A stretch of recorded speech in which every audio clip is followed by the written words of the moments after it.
Hello everyone, welcome back. So now let's start setting up our landscape material so we can start sculpting. And the landscape material that we're going to set up will be one that will let us sculpt and apply different textures as we sculpt.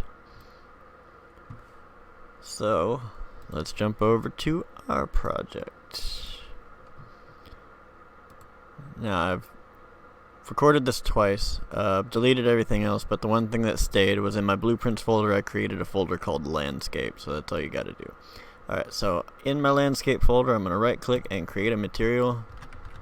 This will be my landscape master underscore material, or mat. The reason it's gonna be the master is because we're actually gonna use an instance of it later on to be able to adjust the parameters. I'm gonna double click and open it up. And the first thing I'm going to add is a landscape layer blend. This will let us paint different layers based on the data stored inside. So I'm going to add 3 elements to it. So boom, boom, boom. Drop down. The first one is going to be grass 1. The blend type is going to be a height blend, and the preview weight is going to be 0.5. The second one is grass 2, height blend 0.5 also. And the last one will be dirt, height blend 0.5. So I'm using grass 1 and grass 2 because I have 2 different grass textures I'm going to use. That way I can have one that's kind of a blanket cover and then another one to vary it up a little bit. So I'm going to hold T on the keyboard and left click to get a texture sample. Let's see, the grass textures I'm using are the ones from the Infinity Blade Grasslands pack. So grass 2 is going to be my main grass one because I kind of like the way that one looks. The RGB goes into the layer, and the alpha, goes into the height. Another texture sample. Another grass texture. See, this one kind of has more of a dirty kind of less grassy look to it. That's why I'm using it as the secondary. One more texture sample. This one's gonna be dirt, also from the Grasslands pack. So plug that in right there. Now we need a way to actually affect the scale of the texture, so I'm going to add a landscape layer coordinates system. Now you don't want to hook this just directly up. We want to be able to adjust each one individually. So I'm going to add 3 multiply nodes by holding M on the keyboard and left clicking. Hook the chords to the A and the result to the UVs. UV, UV, chords, chords. Now for each one I want to add a scalar parameter by holding S on the keyboard and left clicking. So S, this will be my grass 1 scale. Plug it into B. Another S. Grass 2 scale. Hook it to B. And then my dirt scale into B. I'm going to default all of them to 1. And then apply that. Alright, so now we can move on to actually getting our rock texture. So I'm going to add 2 more texture objects, well, texture samples, and they're going to be the cliff texture, the diffuse on this one, and cliff, the normal on this one. Now I want to convert them to a texture object, so I'm going to right click and convert to texture object on both. Now I want a world aligned texture node for the top one, and a world aligned normal for the bottom one. I'm going to hook that up right there. And then just like we did down here with the scalar parameters in order to adjust the tiling size of it, we want to do a similar thing here. So I'm going to add another scalar parameter called cliff tiling that I'm going to default to. You want something big, so I'm going 1500, so somewhere around there. And I'm going to hook that into the texture size on both. I'm going to move this down a little bit because right here into the world space normal we need something. So I'm going to get vertex, no, that's an vertex. Vertex normal world space. So it's the coordinate system vertex normal world space. And then off that we want to normalize it. Which if you look at the normalize, it says adds a normalize node. Okay, well normalizing is just, it makes it normal, I guess. So I'm going to normalize it and then hook it to my world space normal.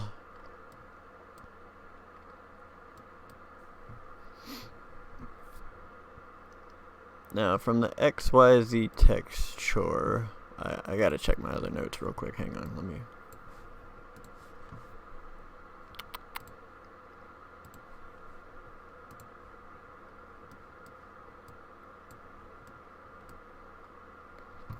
Okay. So after that, from the XYZ texture, we're just gonna make material attributes, which will give you a node that kind of looks like the one way over here, because it pretty much is. So the XYZ texture from the world align texture will go into the base color, and from the world align normal, the XYZ texture into normal. Now I'm gonna hold 1 on the keyboard to hook to the roughness, and I'm gonna just set it to 1.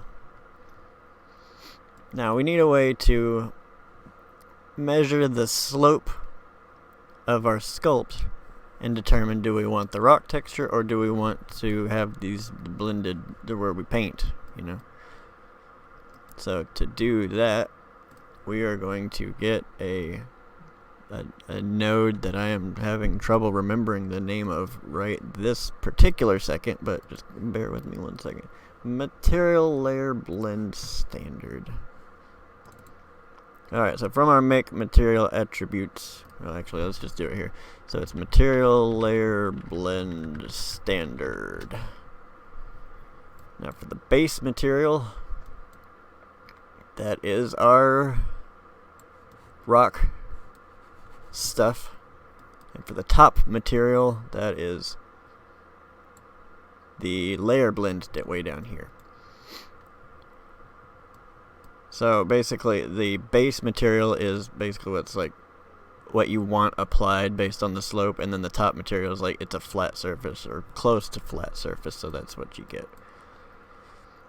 Now for the alpha, we want a cheap contrast node that we will plug the result into the alpha, and for the contrast right here we're going to add another scalar parameter called contrast.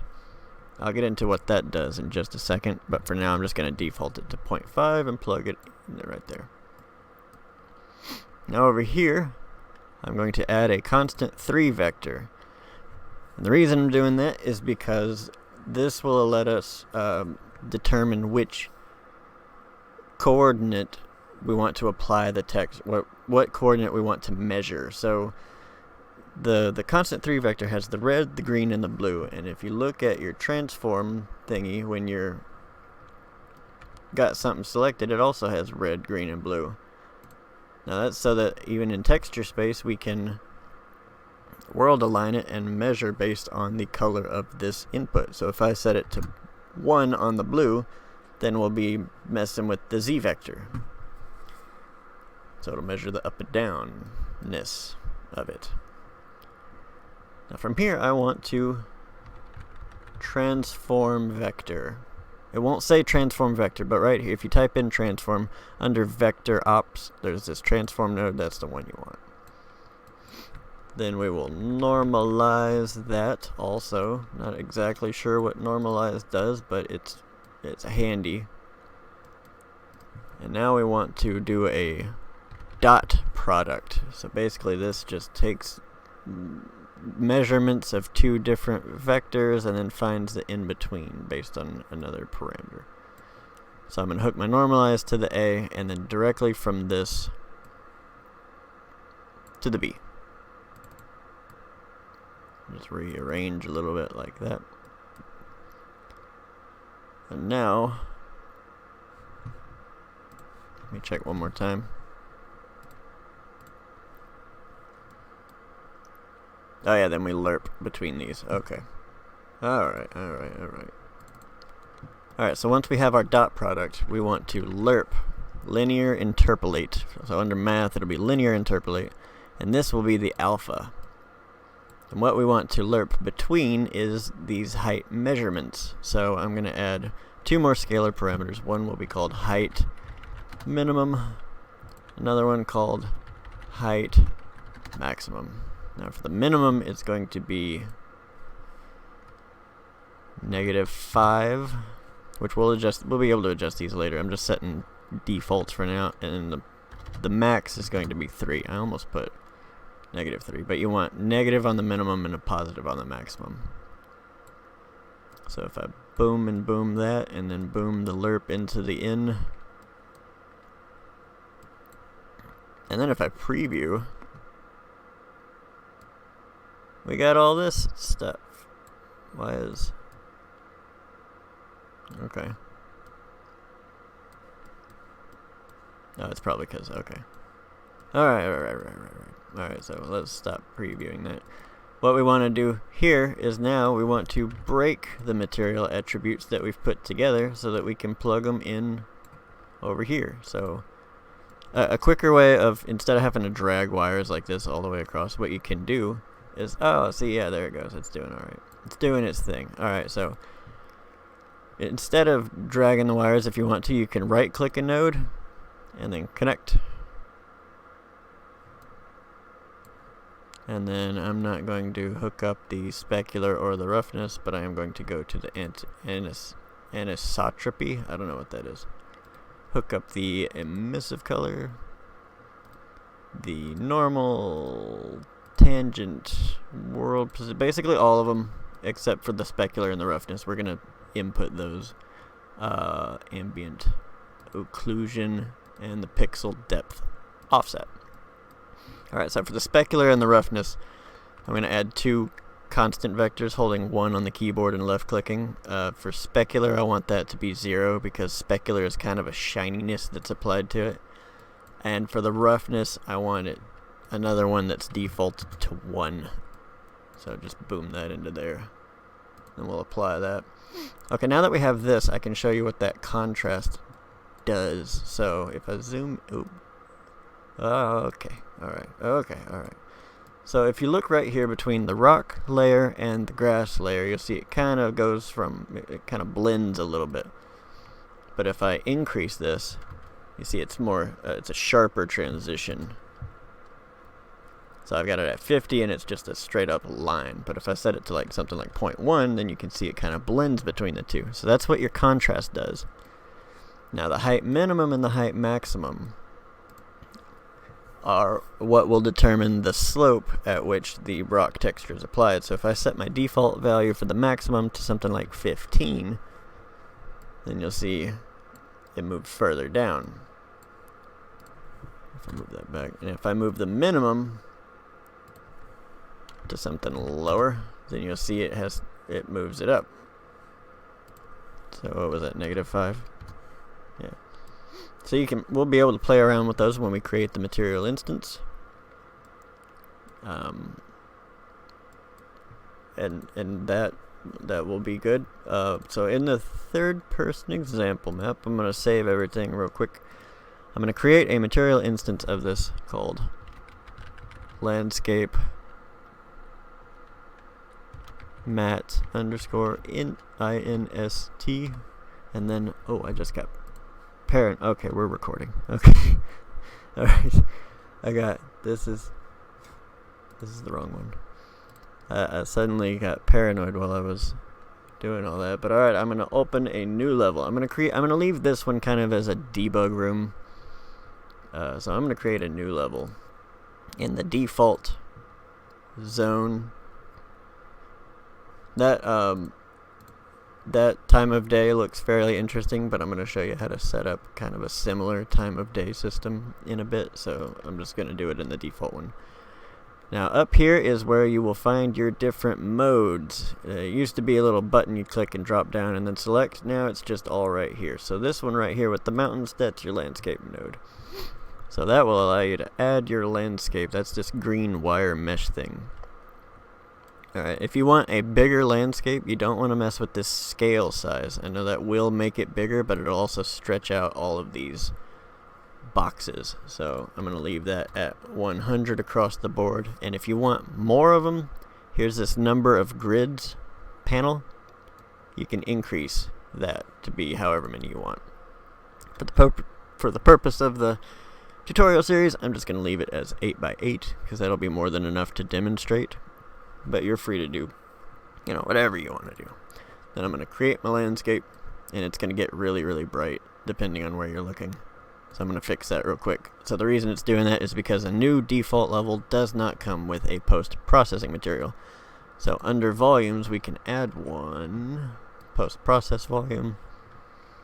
And then under the exposure, right here is the minimum exposure and the maximum exposure. I'm going to click both of those and activate them. And then I'm going to just default them both to 1. So it's not doing anything yet because we need to scroll all the way down into the brush setting.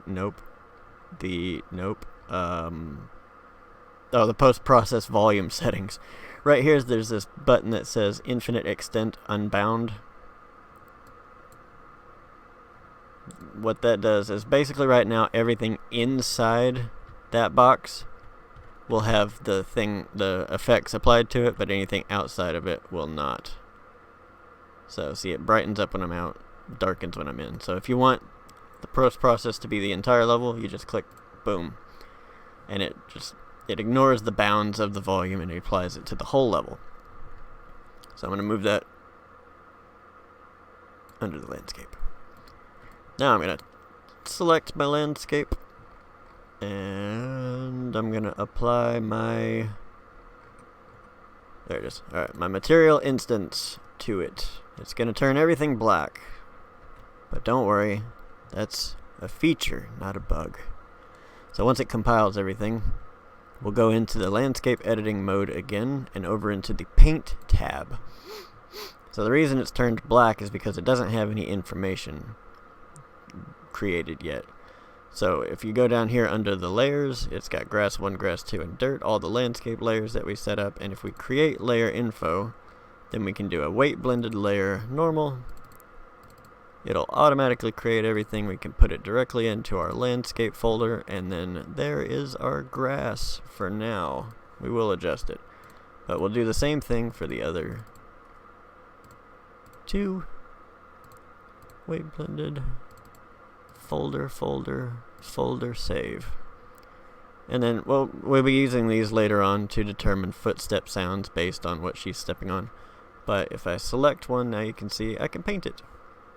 Or I can paint, yeah, it's gonna, the first time you use a paint, it might have to recompile. But then once it does, you'll be able to see it. Oh, okay, I see. Okay, so now you'll notice if you sculpt, that's not doing, there it goes. Now it's got an automatic layer adjustment that's very dark. It must be the shadow.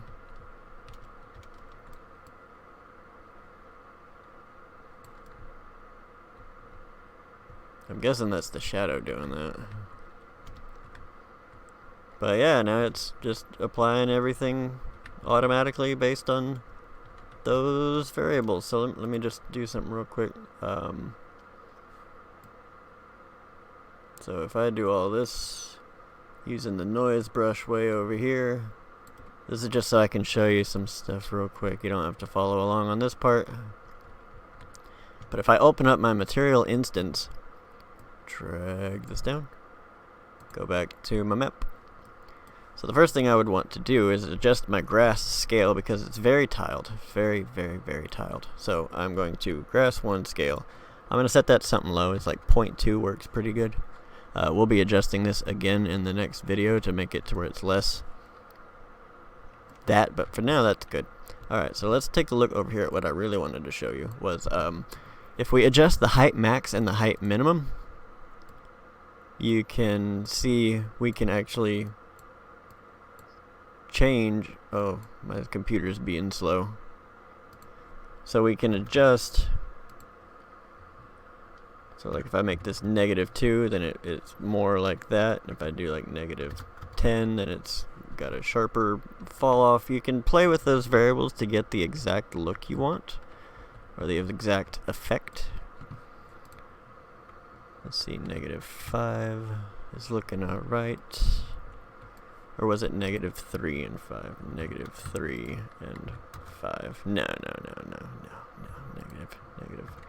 -5 and 3. Alright, so that's looking pretty good. What's really cool is it just automatically applies everywhere you sculpt. Doesn't matter what you do, it's right there. It's cool. It's awesome. Oh, you can also adjust if you wanted to. Like if I adjust the contrast, you can zoom in. Let's say if I bump that to like 5, you'll see it goes back to a sharp one. Or I can do 0.5. It's got a nice little blend, or 0.1, and it blends out a little further. The cliff tiling, if you don't like, get off there. So if you don't like the way the cliff tiling looks, you can set this to like, you can adjust it there. 1500 does look really good though. It looks pretty good. So yeah, there's your auto landscape material, and I'm gonna link a couple videos in the description box. One is a pretty rapid breakdown on this process that we went over for the material, and it goes a little bit further into explanations of why things are doing. It went a little bit too fast, I thought, and it didn't kind of go over everything, but it was a really good video, and it's what I used to figure out this process. So I'm going to link that one, and I'm going to link another video by a channel called Unreal Matter that will show you how to do a macro variation to apply to this. I'll be going over the process in the next video, but his has a really good breakdown on the overall process. I'm just going to give you the how-to, and he explains the why pretty well. So check his channel out. He's pretty good. He's got pretty good videos. And in the next one, we will start going over some sculpting techniques, and I will see you there. Bye.